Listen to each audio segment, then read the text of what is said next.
Okay, it says we're live. Yeah, so Cool. welcome everyone. We're gonna wait for people to get here this time and not jump right into it. So as you can tell, there's a new person on our screen, and that's Iridium. Hello, say hello. Hey guys, how's it going? Hey. Hi. So Iridium, would you mind like telling us a little bit about yourself and how you got into Prosperous Universe? Yeah. Sure. Yeah. So I started playing Prosperous Universe along with the PC Gamer wave. So when the PC Gamer article came out, that's what kind of hooked me into it.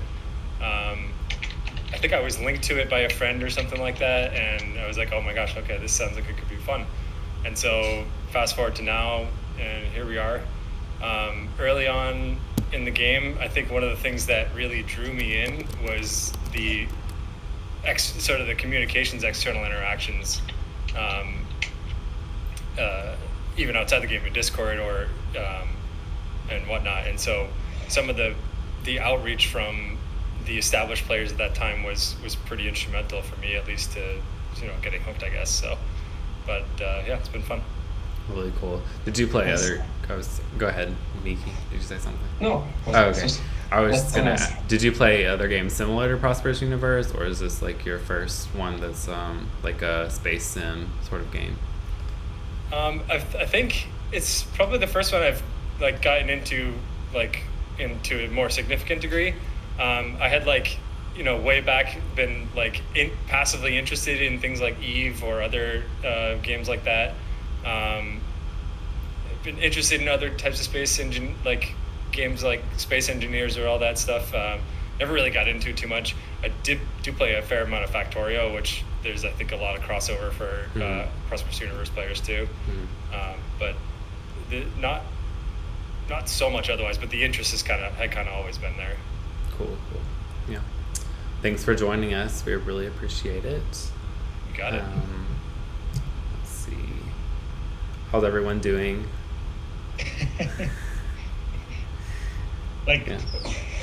Do you want a normal, regular answer, or do you want the Corona? Can't say it. Corona calibrated. Well, it's interesting, I think, because we all live in different parts of the world. We're in the second wave phase here in Europe, so people are, just buying up that toilet paper and all that kind of stuff again. So yeah, it's happening again. Yeah, I'm covered. Yeah, I got mine. Got it. Don't need any more, at least for a few months.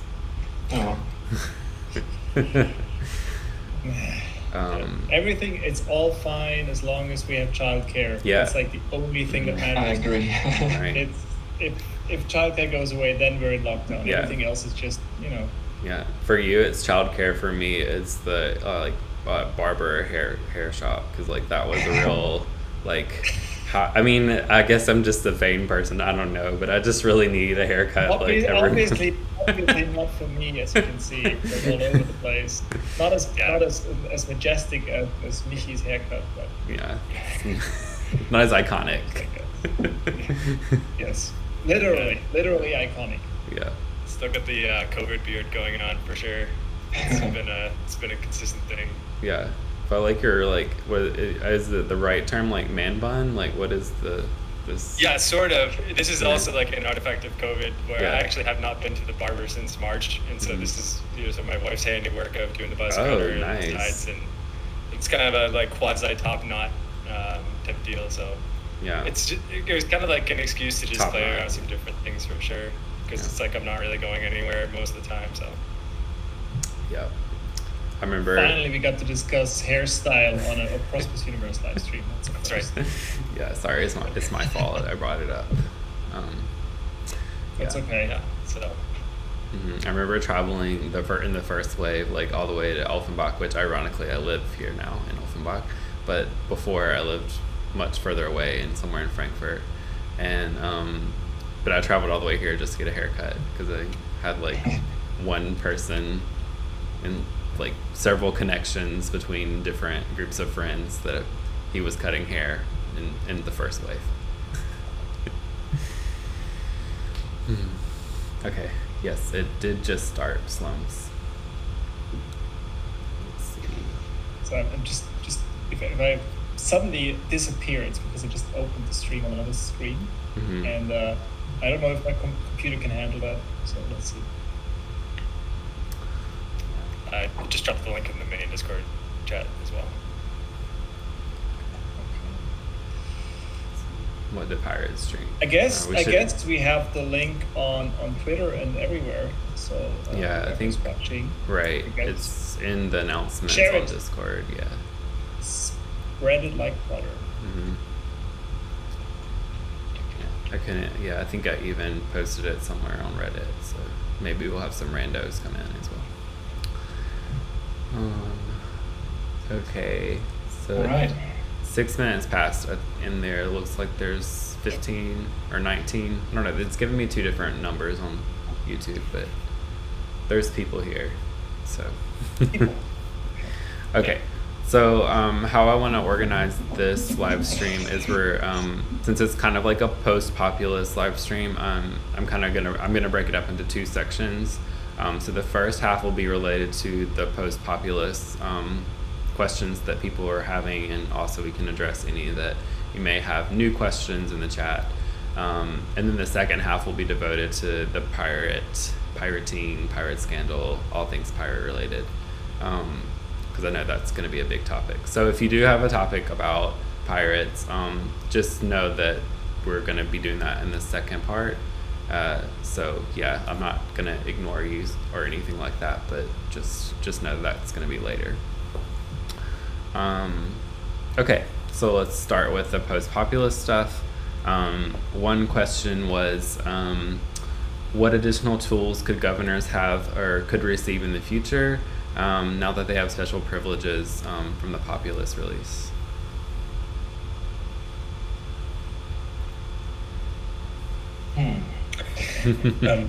Not everyone at once. Yeah, not everyone at once. I mean, we mentioned the governor programs I mentioned them in a devlog before, I think, which is like a way to steer your population a bit more. Like you can basically have immigration programs that give you a specific workforce tier, or like increase the happiness of a certain tier, or things like that. And it was in the original populist concept, and I still think it makes sense. And even I think some of the player feedback has shown it probably is necessary sooner or later, so that you just have more influence than just optimizing all the upkeeps every week.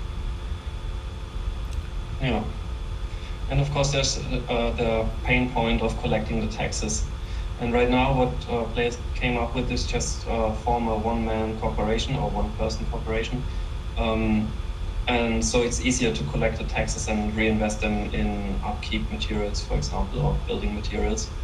And eventually, I think we mentioned that somewhere, I don't know if it was in the last devlog or live stream, I don't remember. Anyways, I'm pretty sure we discussed it in the last live stream. Yeah, we want to have a governor's accounting system. Just like companies have an accounting system, we want to do that for governors as well. So if another governor takes over, he can look into what happened in the past, and the money is there or not, maybe. And yeah, that would help a lot, I guess. And then the governors can stay in their original corporations, and I think that would help a lot as well.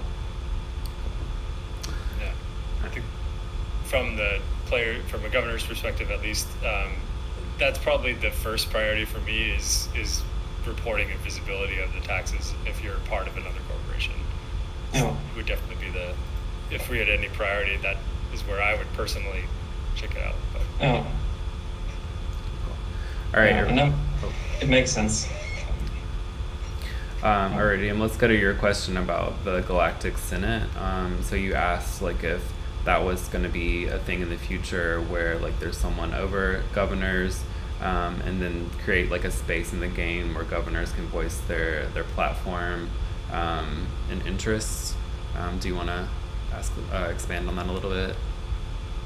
Sure, yeah. So the thought was, this kind of came across most prominently for me, I think, during probably the second election cycle that I went through on CR 740B, which is where I've been elected governor. There was kind of a desire to be able to have like a consistent place to put like messaging or something like that, as in terms of, you know, what's the state of the planet, for example. And I know other players on other governors on other planets, you know, most specifically Prodigy on Prometor. You know, he goes to pretty great lengths in terms of making posts about how the progress is going, and so, but that's also sort of outside the game. So the thought was, for on the smaller scale, is there, you know, an opportunity for potentially having a place for a governor to put some type of messaging that's persistent rather than just in the chat in the planet that just sort of goes by as people comment. So I think that's part one, if you guys want to respond briefly to that, and then cover part two on the bigger topic.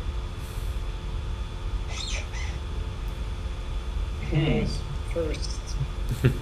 Well, I agree that it would make sense. I mean, it would also serve. Maybe they could some kind of communication building or so, where the governor, or maybe someone who's just running for governor can post things. Like, for example, right now it's pretty difficult to run a proper campaign for the office, and I think that would totally make sense. And maybe it could be a place where you just elaborate on what your strategy is for the populace and upkeep materials and stuff like that, and where you want to source them, for example, or if you're looking for sellers. And of course, there's always the planetary chat, but some on the busier planets, it's practically impossible to have a message that pops out and everyone reads it. So yes, I agree. That would be really nice to have. Okay. Yeah. Cool. And then the second piece was along the lines of some thoughts around like a potential like higher level governing structure for the universe as a whole, I guess, which would be, you know, some examples could be if it's the governors of the planets that have been elected, for example, would become part of that process, either in the game or you know, I think it's obviously a lot easier to implement outside the game, like in a Discord channel, but just some thoughts around overall governing structure within the universe, I guess, is kind of where that question goes. Yeah, that would be the thought has crossed everyone's mind. Yeah. Right? But the thing with political systems is that we don't want to force a certain system, and right now the factions, for example, don't play a big role in the game, and the governors are just there for the planets, and maybe we need a similar concept for systems or whole regions, and that is where the factions could come into play. And I think if we have an interesting game mechanic like the right now the governor, but on a system level or even larger level, then it would totally make sense to have like a political component as well. But I don't see us doing the political thing first and then find a game mechanic that makes sense. And we don't want to artificially limit the players here. Yeah. I mean, we do have the feature on the roadmap officially, and it's intentionally vague. It basically already says a system that grants players within a faction the right to influence certain faction-wide policies through a voting system. That could be anything. Kind of implies voting, so that's good. But yeah, as Michi said, politics for the sake of politics doesn't really make sense. We don't have any military conflict. We don't have much in terms of policies at the moment that we could influence on that level. I mean, the roadmap right next to it or below it lists tariffs, for example. That would be something that could be decided on a higher political level, I guess. But yeah, as long as we don't have those mechanics, it doesn't really make sense to.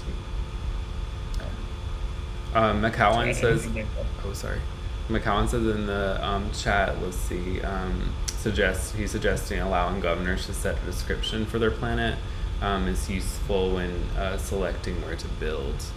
and some people in the chat were.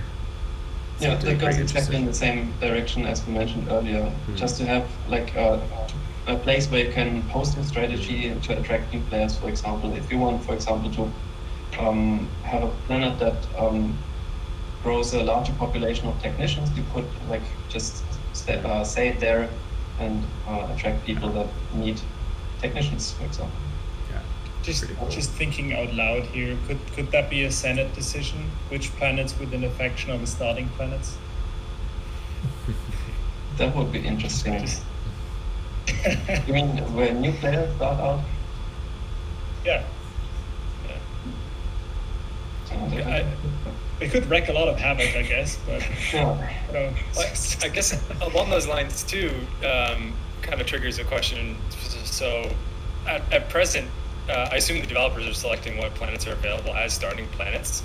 But as we're moving towards a system where it's a persistent, pervasive universe, that might start to make more sense. Where some planets that used to be good at starting planets maybe aren't anymore, or there's other planets that have been developed that are suitable for starting planets. So, yeah, that's an interesting thought too. Yeah. I think it's always been on our mind to kind of have that list updated dynamically or not, based on the development level of certain planets. But I mean, you always have to keep in mind that the starting planets that someone sees who comes into the game for the very first time, they really have to be beginner friendly. Like if you're at the edge of the universe with no commodity exchange anywhere nearby, that's going to be probably a very hard starting situation for a completely new player. That doesn't have to be. I mean, Right. Yeah. They could also solve the problem of like the PC Gamer article, when a lot of people rushed into the game and there were no plots available to build a new base. And if we move out the starting planets to new planets that are not full, maybe that could help. Yeah, that was directly my experience. All the starting planets were full at the time when I joined, and so I ended up on Proxy on one jump from Katoa, and so it definitely, I think, made for a little bit different of an experience. But so at that point, I actually don't know what it's like to start on an exchange planet, right? So, which is also a testament to how interesting the game is, and that there's so many different ways that it can be played or experienced. Yeah. I started out on a non-commodity exchange planet, and then I just liquidated. I couldn't deal. Okay, let's see. Next question. Let's see. So there's a lot of concern over the reporting from the new weekly report. So players want to see more data and reporting options, and is that something that we're thinking about doing, and what kind of things will be in the report in the future? I haven't thought about it yet, but I'm eager to learn what would be interesting for the players to see. Yeah, in the chat, if you guys, because I know there was a lot of different things that you guys wanted to see. So if you just want to like maybe list some things, and then maybe we can address them. But yeah, like there was a lot of things said, so I couldn't write every single thing down. But that was the main topic, I think, was different things in the report that you wanted to see. So. I think from my memory, because that was brought up on the conference call that we had, I think, right? And right. From my memory of that, I think one of the big questions was about, I think, the association of, and this might be deliberate, about which buildings, and then what they're contributing to, and then how that affected the population. I think I get the impression that some of that is sort of intentionally left to be sort of figured out during the process, but that might be where some of the questions are coming from, in that it's not straightforward to establish cause and effect, I guess. Not straightforward as it could be, but is that part of that deliberate, to sort of like have to figure out that mechanical level?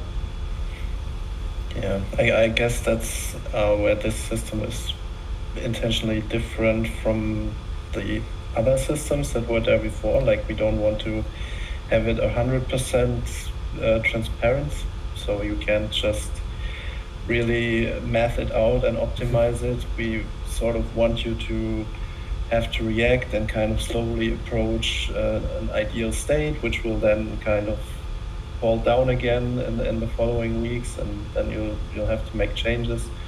So yeah, it's kind of intended to evoke this simulated population experience. And I know there was also some feedback that it's not ideal that you kind of get delayed feedback from the changes you make, because the population reacts like a week later or maybe even 2 weeks later, because their happiness doesn't just decline instantly. But yeah, that's also part of this simulated population approach, that you, like, if you were a governor in reality, you couldn't just do something and instantly get a result and then do something else, but you kind of have to handle it over time. Okay, Charlinder has like a specific example. So she asked, like, for example, unemployment and open jobs. Is it last week we had 30% unemployed pioneers and it affected this report, or is it after this report we had 30% unemployed pioneers? That was a little bit of a mouthful. Sorry. I guess, is it more of like a reporting in arrears, or as a current snapshot / forecast? I think is what that is referring to. I think it's a snapshot, right? Yeah, it should be after the basically the worker redistribution happens, and then we get the new numbers, and then they are put into the report.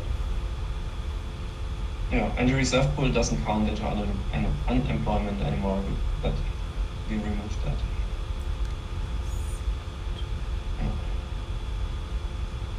Yeah, maybe we want to do some changes for Populous, and Fabian sent me a number of issues the other day. Of course, there's room for improvement, and there's, for example, the issue that right now the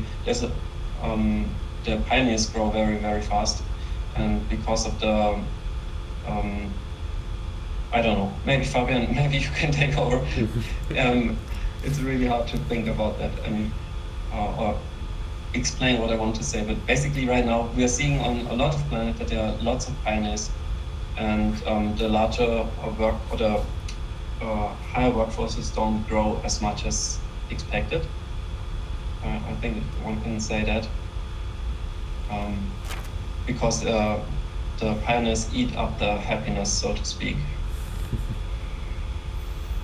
Yeah, so I think it illustrates quite nicely why we didn't do any complex population simulation 3 years ago, but only now, because it's a bit of a beast. Yeah. But Fabian, go ahead. Yeah, just to this point, the mechanism that is supposed to stop this is basically the unemployment, which, if it grows, will just reduce the happiness and make the pioneers stop growing. The special issue we have right now is that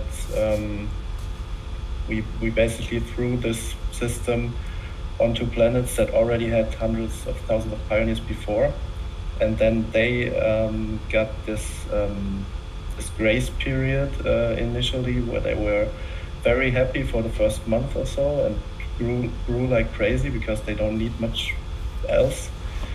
And yeah, so we have a situation right now that wouldn't happen in like a new universe. They wouldn't explode like this.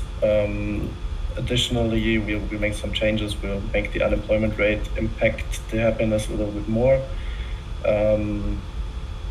I know we are just tuned a little too friendly right now, which makes it not affect happiness for a little while too long.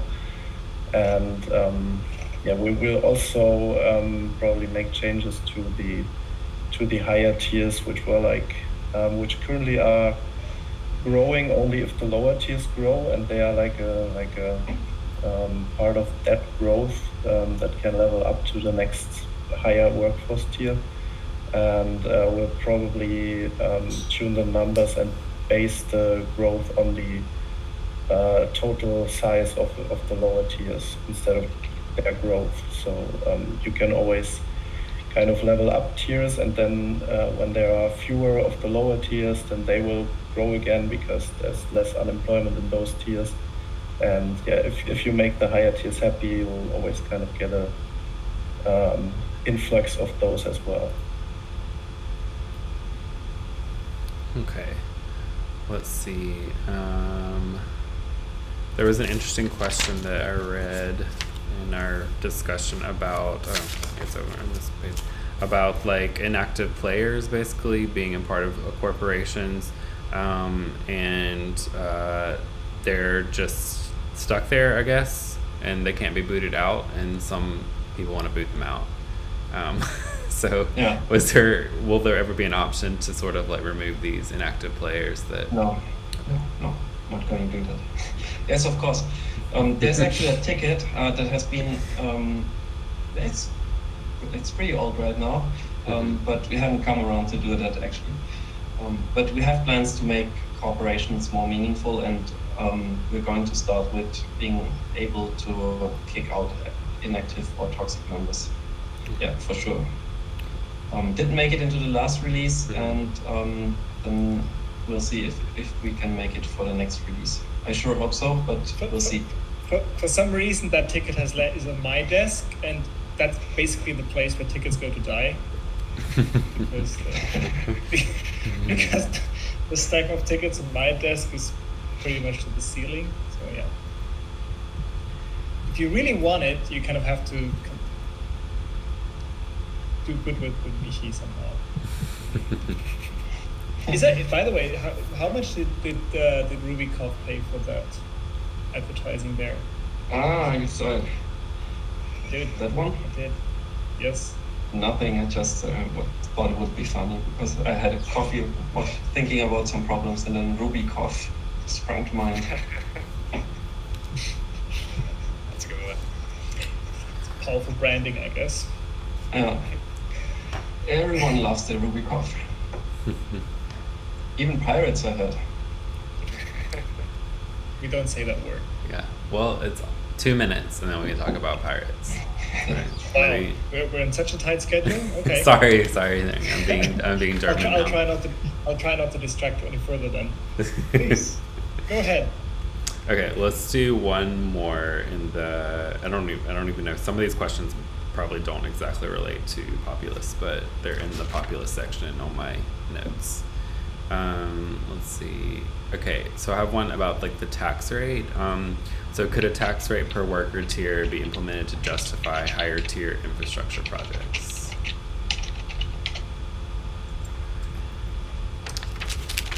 Sorry, I had to answer. I wasn't listening.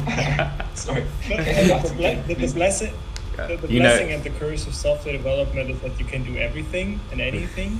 It's just a matter of effort. But I'm pretty sure that once Fabian has looked at tier-specific tax rates and deemed them something useful, that we might do it. I'm not sure. I think we haven't thought about that yet, have we? Yeah, it was. I'll just repeat the question for Miki since like he was distracted. So could a tax rate per worker tier be implemented to justify higher tier infrastructure projects? Because the way that I kind of interpreted the question was that like the higher tier infrastructure projects are so expensive. Like, what's the like reason to go after them? Yeah, sure. Mm-hmm. we could do that, yes. Just as a little bit of perspective there, that's something that actually came up during my campaign for re-election on CR740B was, and that was complicated at that time because it was before Populous came out, so we were trying to sort of speculatively campaign about what might happen or what we might do when Populous launched. And so one of the ways that it kind of shook out was because of that uncertainty, I could only really sort of make a promise to take care of the pioneers because it was pretty uncertain what the cost was going to be to take care of the higher tiers. and then without a mechanism to allocate that cost to the population that demands that expenditure, then it seemed like we were overly penalizing people who are just running pioneers on that planet, right? So you have to have such a high tax rate for pioneers to cover for settler technicians especially, that I basically couldn't offer to support technicians and take care of the logistics around that. So I think that's probably what the value that it might add would be, an easy way for a governor to justify, and also then combined with the additional reporting, things like that, to be able to make commitments like that, or choose not to for specific reasons. Okay, so but that would add a whole new dimension to the taxation system, and I think right now without proper reporting, it's kind of tough to see where the taxes came from. Actually, I think it's impossible. But if the governor's office would have a proper accounting, then I think it would be possible and actually really helpful. But of course, it's for the casual player that has just a few production sites on a planet. It's really difficult to gauge what the actual taxation is, because they would have to look it up for every building, basically, if a building has 2 workforce types, for example.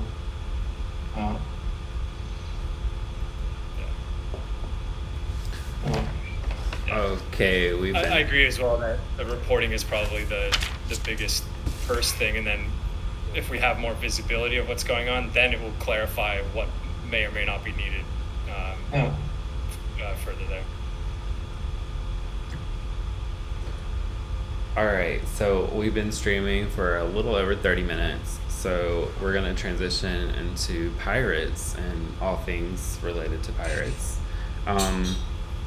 So I think what the biggest question was from our little chat previously with players was how they want to know, like, how the rating, what is the rating system, how does it work, and what its purpose is. So just to clarify the rating system. May I? Sure. Let's kind of take a step back, and before talk about the rating system, I think we have to talk about contracts in general, and kind of the idea has always been and still is that at some point we want to have pretty much free contracts, so you can create and design whatever contracts you want, and then the game basically just helps you organize that stuff. So pick up some materials in a certain place up to a certain deadline, do a certain payment on a certain schedule or whatever. These kind of things. So the contract system is kind of a technical helper for players to actually form contracts. And at the moment, of course, the system is very limited because it's basically tied to the local markets. But it is already in its core built in a way that is completely dynamic. So contracts, it is designed so a contract could, for example, be a loan contract where you have one big payment at the beginning and then 100 payments over the next 3 years after that, and that would already be kind of possible, right? And like it's kind of it comes inherently with contracts that they can be broken, and that's just a part of life. That's also a part of Prosperous Universe. We've never said that this wouldn't happen, or we don't want to actively protect players from that, because that's just how it is. And we thought about, okay, how could we help players in figuring out whether someone they're making a contract with is likely to fulfill that contract, given different parameters. I mean, we're not only talking about people cheating them, it's also about people not even being capable of fulfilling a contract because they're new or because they're financially weak or whatever. And I mean, since we're always trying to kind of look at reality and see how things work there, the first and most natural thing that came to mind were ratings, financial ratings, and our particular flavor of that. But it's just that it's a rating. There's a more or less arbitrary formula behind it, and it gets boiled down to a very simple score. And kind of you as a player have to look at that score and decide for yourself, okay, is that worth the risk or not? So it's a helper. It's not something that's going to prevent piracy or any what's it called, harmful behavior or whatever. It's just a helper. And obviously that rating, and that's why I kind of did this detour talk about contracts earlier, is that rating of course has to kind of take into account that there can be all kinds of different contracts, and even though we might be looking at a contract in the game and intuitively know immediately, okay, this is a breach, this one is the person to blame, this one is hurting the other. For the system, it's not that easy. It has to kind of deal with all kinds of different constellations. And that's just not something that we have invested much development time into yet, because as we said, like we only have a certain limited amount of contract types right now. And frankly, also a very pleasant, nice community. So, I mean, the alpha has been running for a lot longer than we have planned. And the piracy issue only came up, 2 weeks ago? So that tells you a lot about where our priorities were. And I hope that kind of provides a bit of context to the upcoming discussion on ratings and types. Yeah. And to add on that, the players have to be aware that the local market ads and the contracts are not risk-free. If you want a risk-free trade, then you have to run to a commodity exchange. But there will always be a certain risks associated with contracts. And of course, the whole piracy issue highlighted a couple of shortcomings of the rating system, some of which we already fixed. And lots of players have suggested alternatives like blacklists or whitelists or other mechanisms, but we decided against jumping on that and implementing that right away, because we wanted to fix the rating system first and see if it can be helpful. And the pirate we're talking about right now, I think, has a C overall rating and a D in reliability now, and it has been like 2 weeks now or so, or 3, I don't know. So that sounds like a fair rating, and we'll see how fast they can now get back to A. But players suggested that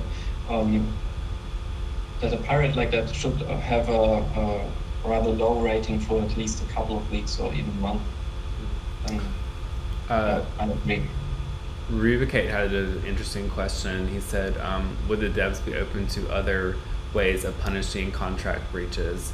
The rating system feels NPC driven. If I generally don't want Slomes to take a contract, I can't prevent him. The NPC decides. There's all kinds of ugly and imperfect solutions to the problem here, I guess. Like if there is a ban list, it has to be a private one. So Rubicate would have to make his own list. As soon as we start having public lists or whatever, it's just a very, very, it always goes south. It never works. It's just going to mean that people are going to get harassed. It's going to work in all the wrong ways. So I don't see us doing that.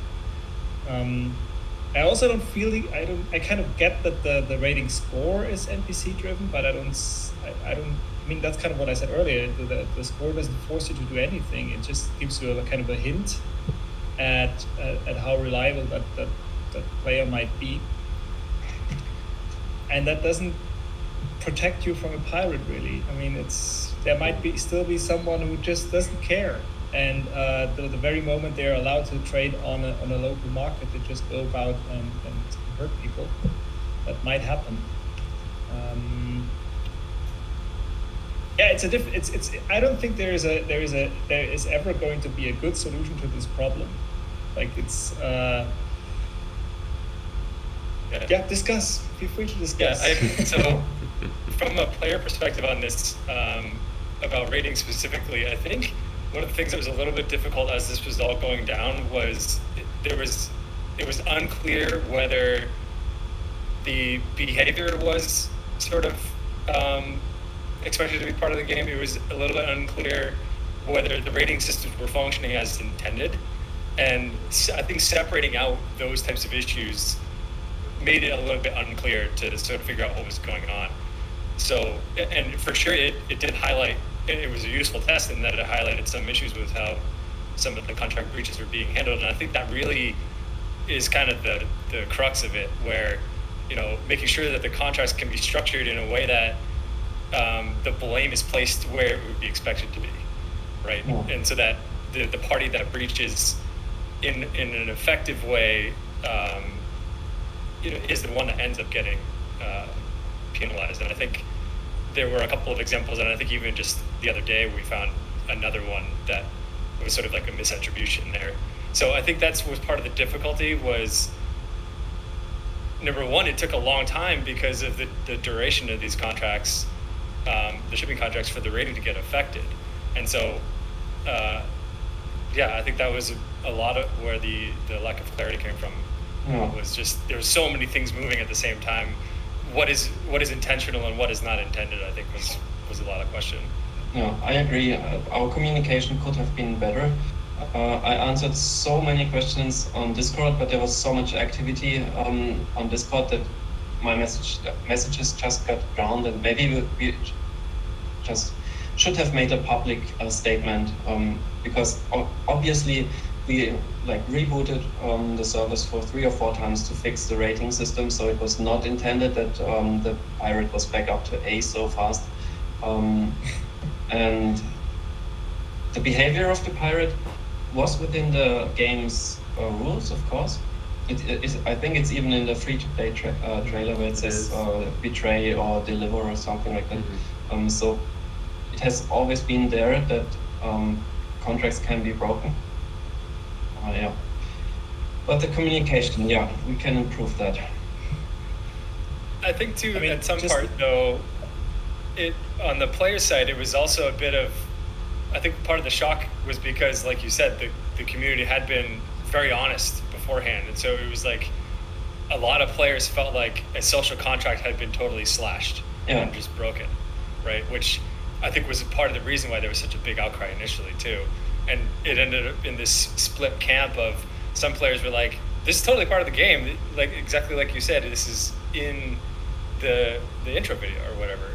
And then other players were like, actually quit, right? So it just, the spectrum was so wide. It was kind of interesting in that way.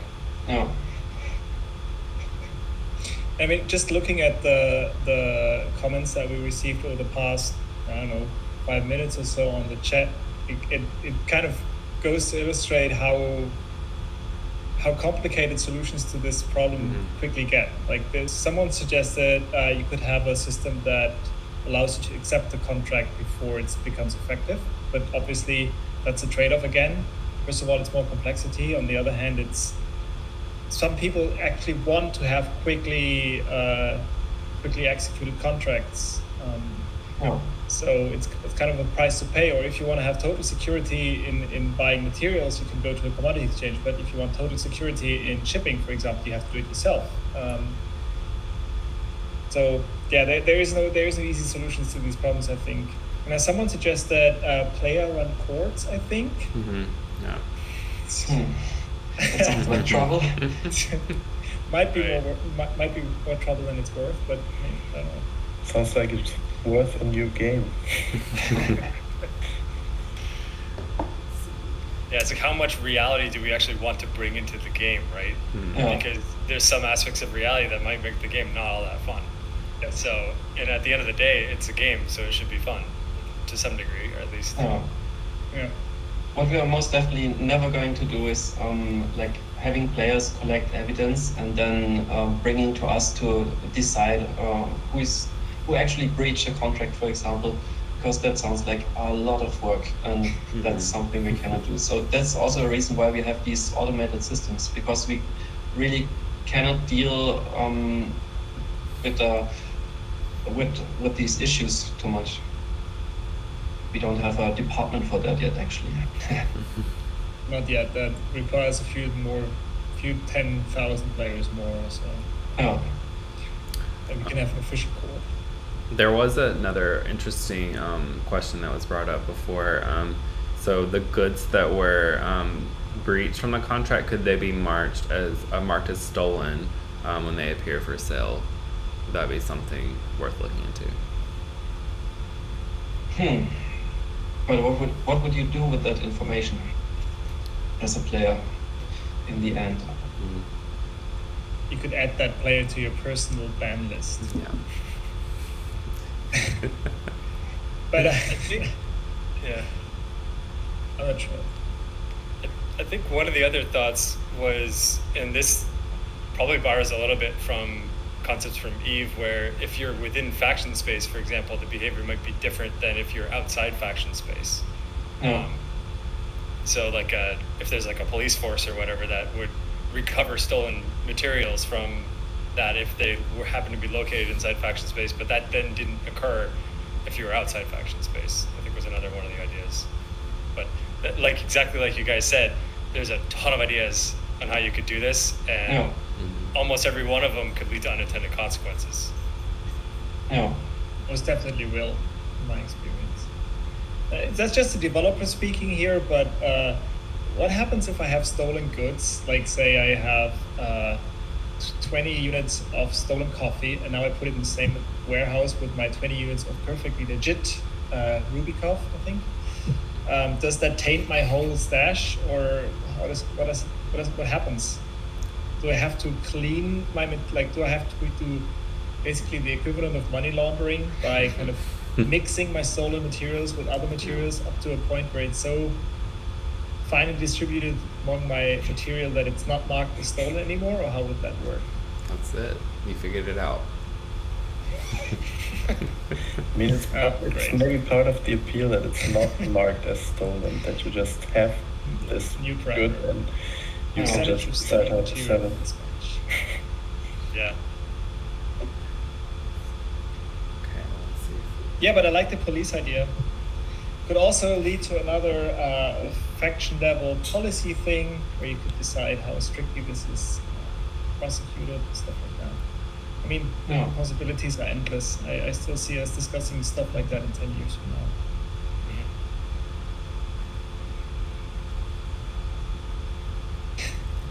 So what's going on in the chat? Yeah, there's so much going on in the chat. Wow. Tainted There's black. even coffee police one. Okay. Tainted Black sounds like a new brand of coffee. I think just expanding a little more even on the piracy thing, I think we did also need some time to sort of see how it affected the community too. Right now that it's been a couple weeks, as far as I've observed, shipping is definitely still a big thing, and like the province or local market is completely flooded with shipping ads. And so, you know, there was quite a big reaction initially, but especially once it was confirmed that I think the OG pirate, I guess, had sort of stopped his activities, that I think was helpful. And then also when the rating systems became stabilized to the point where now you can post the B ad or an A ad, and you know, it's a little bit more, the confidence in the rating systems, I get the perception is beginning to increase. So that's another part of it, which is interesting. So what's the community response? Oh, we have a comment about adding something to our tiers. So he likes the idea of the police thing. If you add space cop roleplay outfits to one of the tier packages. Shh, it's in a large goodie bag. Yes. Extra large goodie bag. That's right. You get the police outfit and a Michi wig. Oh yeah, even better. I I guess think we need custom avatars in the game. Did You know, Fabian say something you didn't hear him?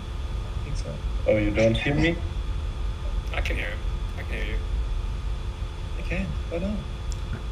Also, only Martin can't hear me. I did not mute him. Yeah, I can hear I him. can't hear him. That's interesting. Huh. Who can hear Fabian? All Raise of your us. I hand. can hear him. Yeah, I can hear him. Right. Oh, Yeah, what's going on? it happens sometimes. It's weird. User volume is at max. He's not muted. It's okay. Oh, I don't know. I can't hear him, so I just have to try lip reading now. Is Dirk in our chat? Does anyone know his YouTube name?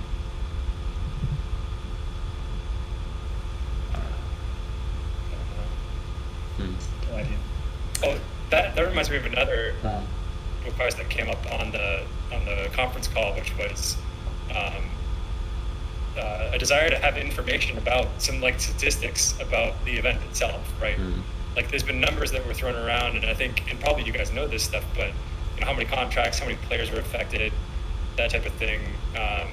You know, how many contracts are still being extended, right, and are not actually being breached because people are, you know, there's a lot of strategies, and this is, do you breach the contract and affect the rating, or do you extend the contract indefinitely and hold the warehouse space? I think there was interest in, I think, just some information about how the event went down, and I think that Dirk had intended to put some information about that out, but I'm not sure. We didn't collect any statistics about the incident, but I think Dirk accepted like 200 or 250 contracts on the Sunday night or so, and then he contacted us and said what his plan is, and that he's going to pirate all the shipments, and he wants to test the system because he didn't know of anyone who has done it yet. And so we said, okay, basically you're within the game's rules. So we let him continue, and because that was one of the first comments we received was like, can't you just ban him? And we said, no, we're not going to ban him because he's using a mechanic that's in the game. And of course, his test was very exhaustive, maybe more than we have had wished for. But yeah, well, and I don't know anything about. I think there was a player JPM who also turned into a pirate, but I didn't look at his list of contracts, so I cannot say anything about that. And maybe I can quickly look up how many contracts are still not breached yet. Maybe in the meantime, I can talk about that one question that came up. Morphe says there are distant plans to create a non-local market shipping building later on. Would it have any additional protections against piracy or such? I'm not exactly sure what the non-shipping building refers to at this point. It's a cargo system thingy, I think. Like proper shipments, like a proper shipping market. You know what I mean? Okay. Yeah. I mean, yeah, that's kind of long-term stuff. But of course, I mean, once we have a completely customizable contract system where you can also set up your own shipping contracts, that kind of gives you an implicit ban or accept list or whatever. Because then you can choose who you send your contracts to and who you do business with. Of course, with the kind of downside of kind of having to find your partners by yourself first. Like the local market is a public bulletin board, so everyone can come see your offers or requests. And if you have a private but fully customizable contract system, you kind of have to do that step somehow differently. But yeah, proper shipping, I mean, it's a dream of mine. I don't know if it wasn't Michi who said it, probably me who said it. But I mean, I one of my dreams is to have really a proper shipping system. You can like just book shipping, like on a, like you would book your flight on a vacation. You just go into Prosperous Universe and book some transport for your cargo, and it just works. Something like that. Yeah.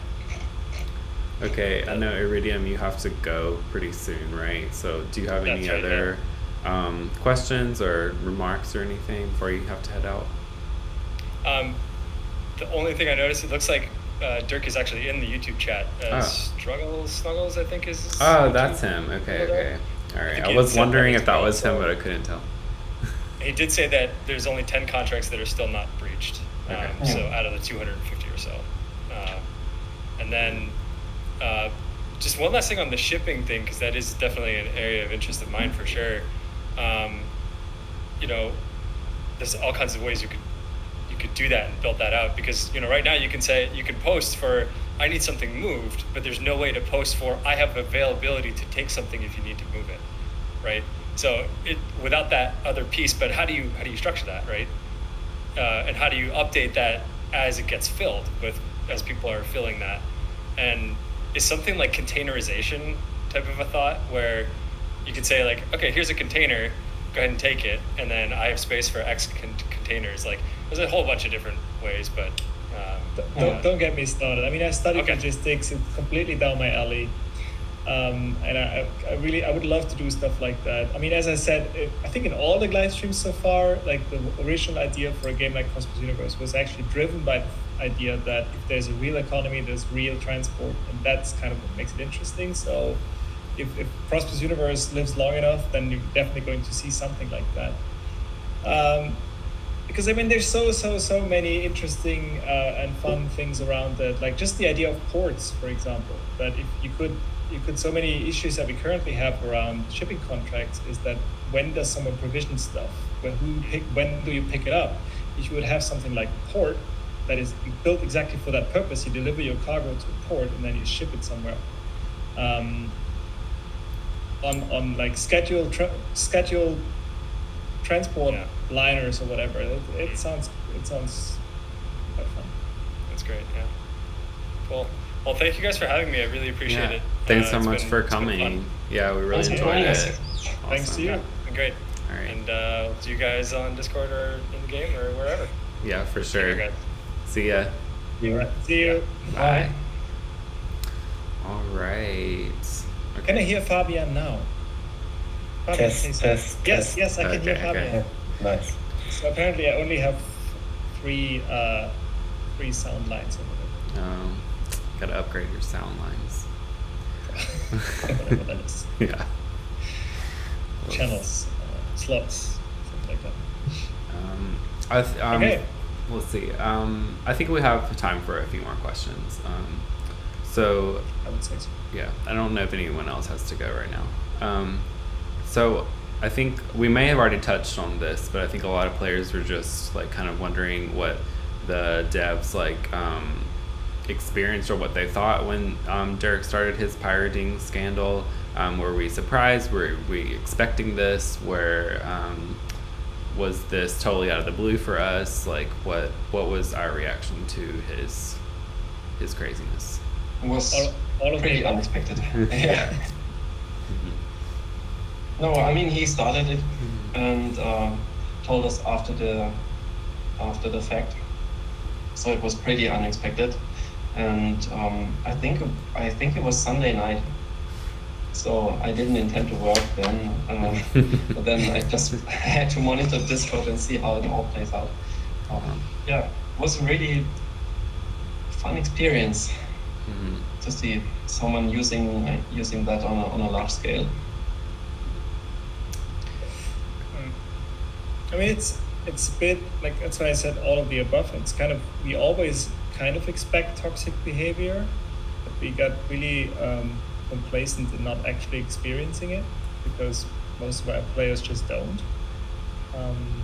So yeah, it was just about time to happen. And we're just glad I mean, in a sense, we're glad it happened now, and not maybe, for example, 5 days after a reset. That would have been a bit annoying. But I mean, this alpha has been going on for a long time. Let's be perfectly honest. There is going to be a reset at some point. And I'd rather to have a reset, not a reset. I'd rather have this experience now than like in a fresh game. But if we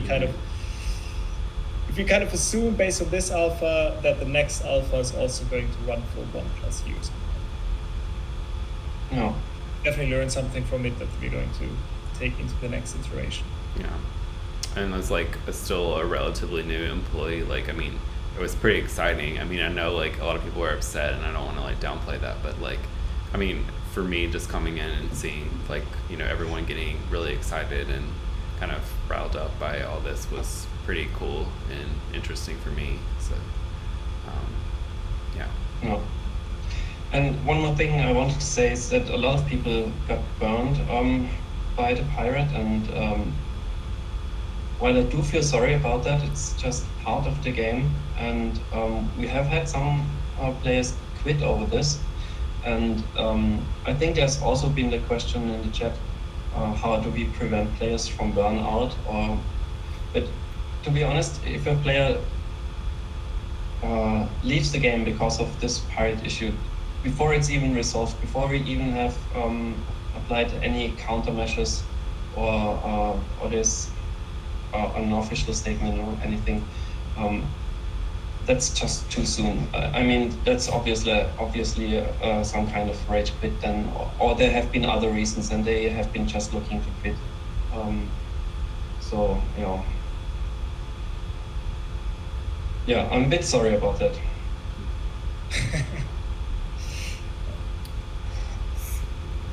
Okay. Yeah, so I think we've covered a lot of pirating stuff pretty succinctly. Does anyone else have any questions? Just gonna direct that to the chat. If you do, I'll try to get to your question and ask it. Do we want to say anything just about Ignition coming up? Like any, I mean, I know we've talked about it like in the devlogs already, but just anything new that might be worth for just players that maybe don't keep up with the devlogs. Something cool that we've announced. Okay, so the next major release will be the Ignition release, and with it we'll have shipbuilding in the game, and I'm currently working on that. My last devlog had some very early version of the blueprint management system. I'm pretty sure that next Monday I'll have more to show, maybe even a small video displaying some of the features that are currently under development. Oh. But of course we can't say when we're going to release it yet. As we always do, we never say that. No estimated time of arrival. When it's done. My biggest fear is that we will have some kind of lockdown, and as Martin said in the beginning of the live stream, if the childcare closes down, then we all have a problem, and then we have to take days off. So, yeah, we'll see how it goes. Yeah. All the critical employees, the ones on, by that I mean the ones on the critical path, all of our employees are critical, of course, have children. So if the lockdown hits, then it really hits us hard. Let's see. Sloan's asked about, do we get crew stuff for ships? Will there maybe be in a more finalized version be viable for play styles in itself? Crew stuff, by that, I'm not sure what exactly it means. what do you mean by that? So crew stuff is we have employees running the ships, or what does it mean? Yeah, maybe he can elaborate on that. I'm not exactly sure. Because we have thought about that, I think, but we haven't really. Briefly, yeah. It's one of those ideas for the future. I mean, I can say it won't be in the first release of the ship building feature. It's interesting for sure to have to manage your crew on top, but we'll see if it makes sense to add it in the context of everything else that's there in the future. And yeah. And I'm not sure about the viable playstyle in itself. I guess that might be more connected to shipping in general.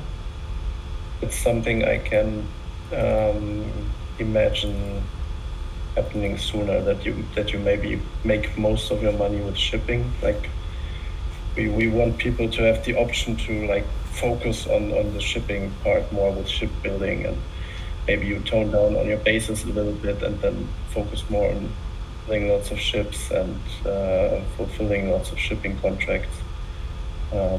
That's definitely the idea, that you can sort of decide or balance out these two paths in the future. Okay. I mean, I have to kind of say it's one of those science fiction tropes. Right after no seatbelts on the Enterprise, why do we have manned freighters anyway? Sorry, crewed freighters. Crewed freighters. Because I mean, all spaceships these days already are fully automated, right? Just saying. Okay, let's see.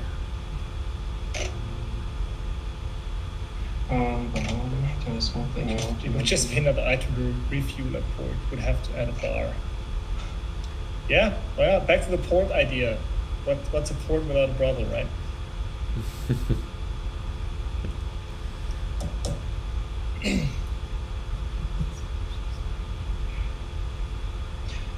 Let's go to you. You mentioned the burnout question and says it's unrelated to the piracy topic. I agree, but I don't feel that the live stream right now is the right way to discuss it. So feel free to open thread in the forum, and then we can talk about it there. Mm-hmm. Yeah, that's a good idea. Let's see. France22 asked how accessible will ships be to a general population. Currently, only a reduced part of the player base can even build some of the higher end electronic stuff.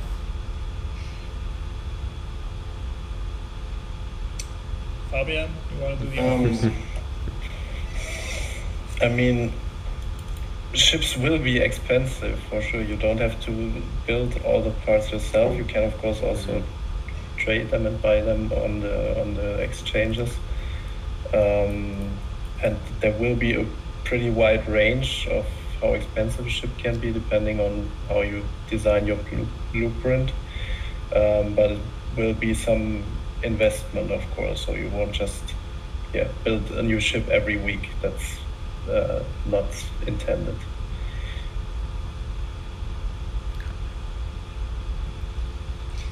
And then and in the first release, ships will not be tradable, so you have to build it yourself and get all the parts. But I could imagine a feature where one specializes on shipbuilding and just sells them for cash.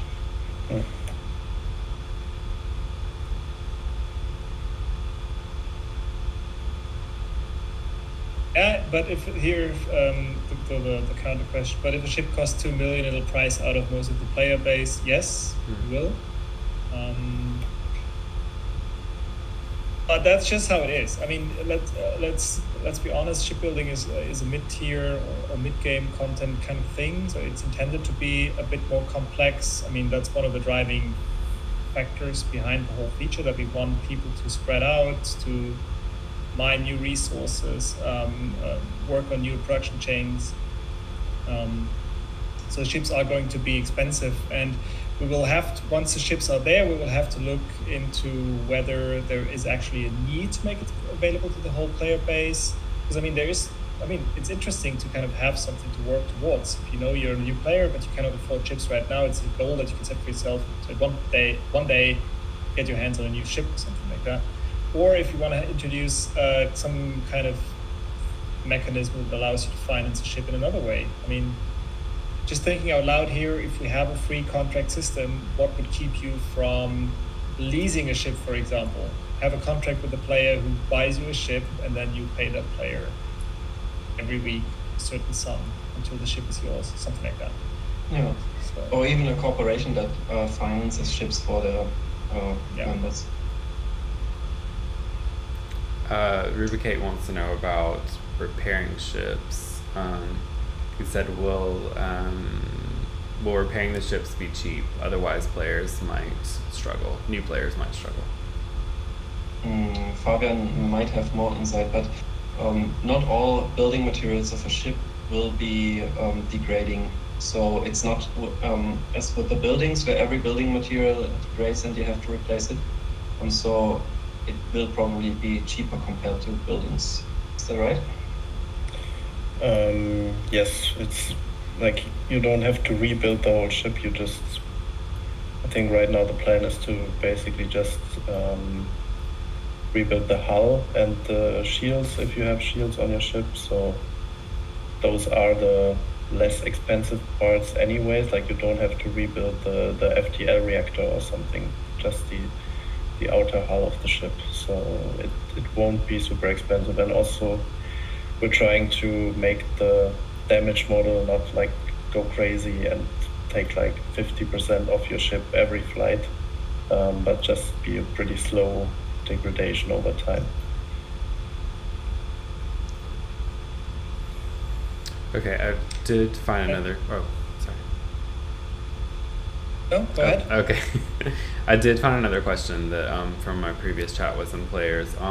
This was a little bit maybe going back towards the populace stuff. So some players create their own like spreadsheets and reports for production and consumption, but like when they post it on Discord, it just kind of gets lost in all the traffic because like they like punch it out and a lot of people respond to it and then like it disappears basically. So like the question was like, how can we let more players become aware of these kind of like player generated reports? The only thing I thought of was just like maybe making a channel for it on Discord, but I don't know. Is there anything that you have insights for that particular thing? We could also dedicate a page in the handbook to that. Okay. And the handbook is, as everyone knows, editable by everyone. So you can make change requests on GitHub, I think, to change the content. So we could have a site with player-generated spreadsheets and stuff on the handbook. Same goes if there's a volunteer player who wants to curate something like that. You can always add a post on the forums. We do have them. I think not as many people use it as Discord. I mean, Discord is a chat system. It's intended or meant to be transient, I guess. So if you want to have something that lasts for a bit longer than the forums, or as Michi suggested, the handbook is probably a good idea. Okay.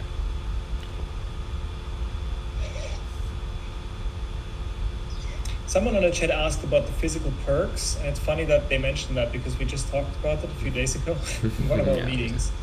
So to be perfectly honest, we haven't had that many people buy the physical perks so far, and the thing that we planned on doing was we could just kind of wait until we have a lot of orders and then just start producing stuff.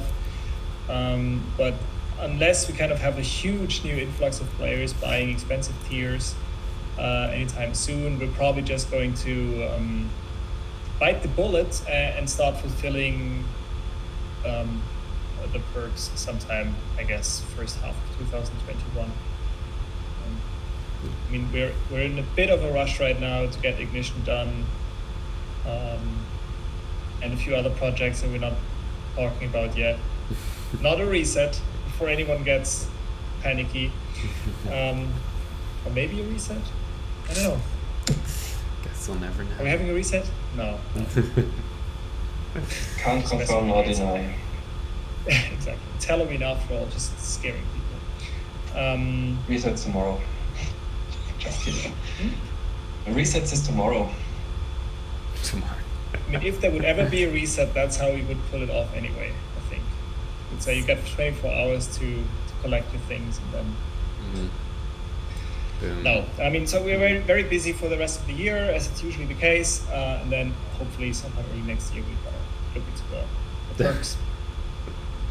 Oh, I'm sorry, friends, about your T-shirt. We're still on it. We're gonna keep up. Like, I know it's Chile, I think, right?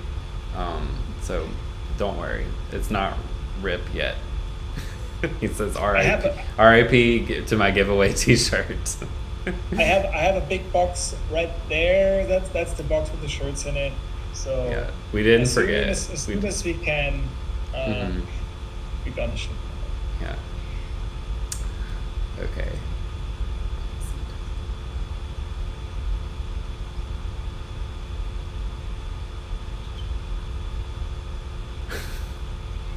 Devs, have you decided how big we will be able to kit our new ships? Will I be able to drain Prometheus markets of all water in one go? Maybe not with a ship that's able to land on the surface, I guess, but with a space-only one. I mean, the laws of physics are pretty clear on that, I think. And I think we haven't discussed the level of detail to which we wanted to simulate the structural integrity of ships. So we'll see. Okay. But I think in the first iteration of Ignition, the choices are quite limited, right, Ignition? Yeah. Okay, I think we're winding down here. We've been streaming for over an hour, so maybe we take one more question from the chat. Make it count. Yeah. Oh, thank you. Oh, that's so nice.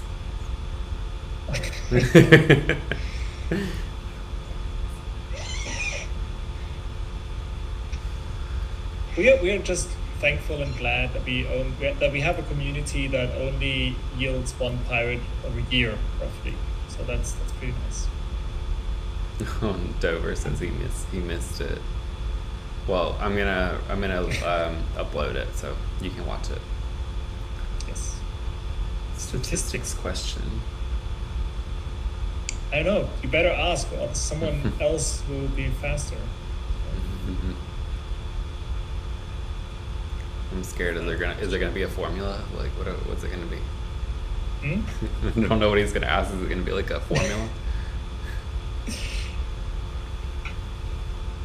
Could we eventually get some type of in-game production statistic report? As a governor and as a general player, I'd be very interested to have access to statistics of what a planet produces. Yeah, that would be really nice. I would love to see that as well. On a planet basis, on a system basis, and on a region basis. Statistics all over the place. Statistics are one of these things that are nice, everyone wants to have them, but we never get around to it, never do it. Some of them kind of also come with their technical implications, but yeah, it's definitely something we'll want to do. Did you see that? Sorry, go ahead. I mean, once we cross the 100,000 player threshold, we're definitely going to hire an economist. Yeah, I'm looking forward to that. Are you, though?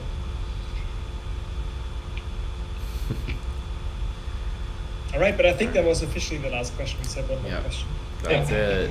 Nick is tired, so we should really stop. Well, I've just been pretty researching this whole OBS stuff and how to set it up to have a nice overlay. So I hope you guys enjoyed it, just seeing that beautiful artwork in the background, because I just really wanted it to look good this time. Yeah. And please let us know in Discord or some, how you did like it that a player joined Iridium today. Mm-hmm. I found it very refreshing, and I think we can do that again in the future. I hope we can do it as well. By which he means the rest of his team bores him. I have to go now. All right, thanks for joining us for this Post-Populous live stream. It was really fun. I hope you got your question answered. If you didn't, I'm sorry. I'll try to get to it next time. And I think that's going to be it for us tonight. So see you in Apex. Bye-bye. See you. Bye-bye. Bye. Thank you.